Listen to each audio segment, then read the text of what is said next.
Hey everyone, I know it's been a while, but today I'm back with a new video. I really wanted to start exploring different topics and researching other things, and I've always been fully invested in the topic of aesthetics. Y2K, McBling, liminal spaces, there's just something about putting a name to certain visual characteristics that really intrigues me. Aesthetics are a cohesive way to put together different pieces of various historical timelines. And aesthetics are not only limited to visual appeals, but can really come from any of our senses. In relation to video games, there have been some standout features that can really help pinpoint exact periods of our lives, both in the past and in the future.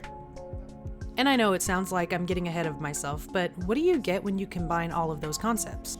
Well, when we go all the way back circa 2005, to where technology had one of its massive booms and humanity was hopeful about its future developments, we can find the answer.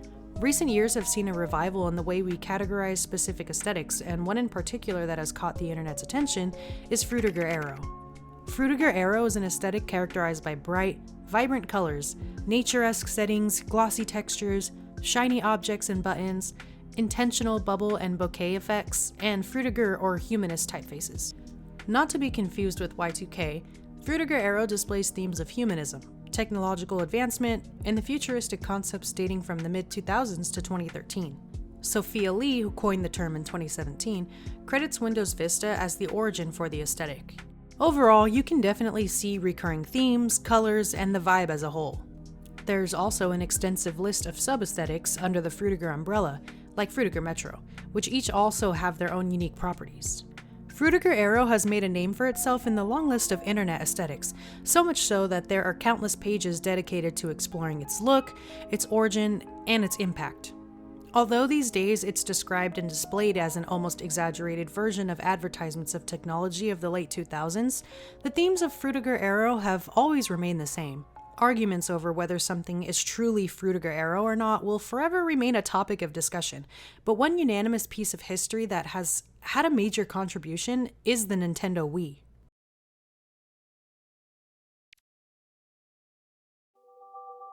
The Wii was introduced under the working title Nintendo Revolution in the early 2000s, a name fitting for what would become one of the most successful at-home consoles in video game history.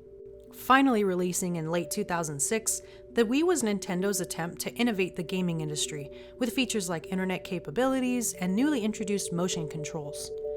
While the Wii is known for many things, I'd like to focus on what the Wii achieved visually. After booting up your Wii, you're met with a screen resembling a television, showing different channels available. The menu is perfectly curated and accompanied by soft, dreamy, ambient music. The Wii menu appears to be somewhat outdated these days, but for 2006, this was the future. Scattered throughout the menu are little details that contribute to its overall aesthetic. You mainly have glassy, bubble-like buttons with Frutiger typeface distributed across the screens. When using the Wii, the future felt limitless and easily accessible, adding to the positive technological outlook that was floating amongst consumers, which is one of the main motifs of the Frutiger Aero aesthetic. The Wii technically falls under one of the subgenres called Techno-Zen, which is a calmer Japanese aesthetic combining up-and-coming Japanese technology with cultural minimalism and simplicity. While the Wii was having its commercial success, other major advancements were being made outside of the gaming world, which allowed the Wii to stand out even more against its industry competitors who were falling behind and scrambling to pick up on the trends. The iPhone and other smart devices would be released in the following years, which helped round out the Frutiger Aero aesthetic as a whole. Hybrids were becoming increasingly popular to market and own, which helped shape another part of the Frutiger Aero umbrella, Frutiger Eco.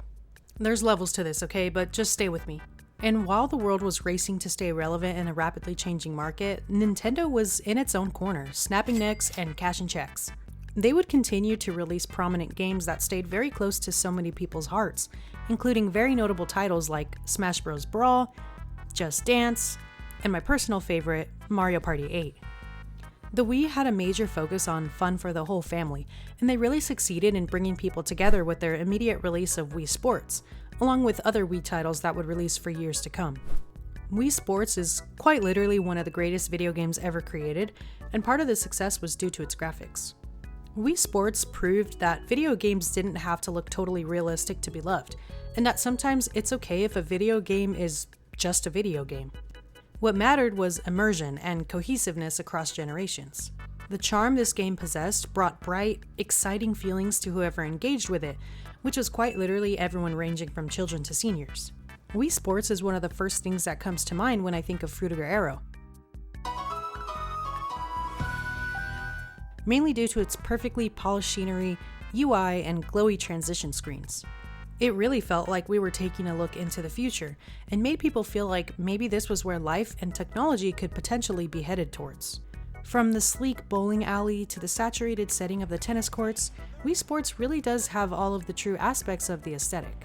The outdoor golfing had those glossy flare elements when looking up into the vivid blue sky, and encapsulated those polished characteristics that a lot of photos we see today contain.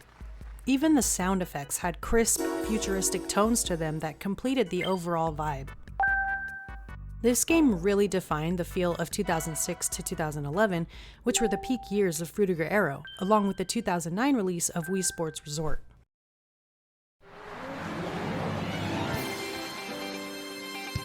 This game was basically Wii Sports but better in every way, and featured better graphics and a new Wii remote extension called the Wii Motion Plus, which allowed the console to detect remote movement in all directions.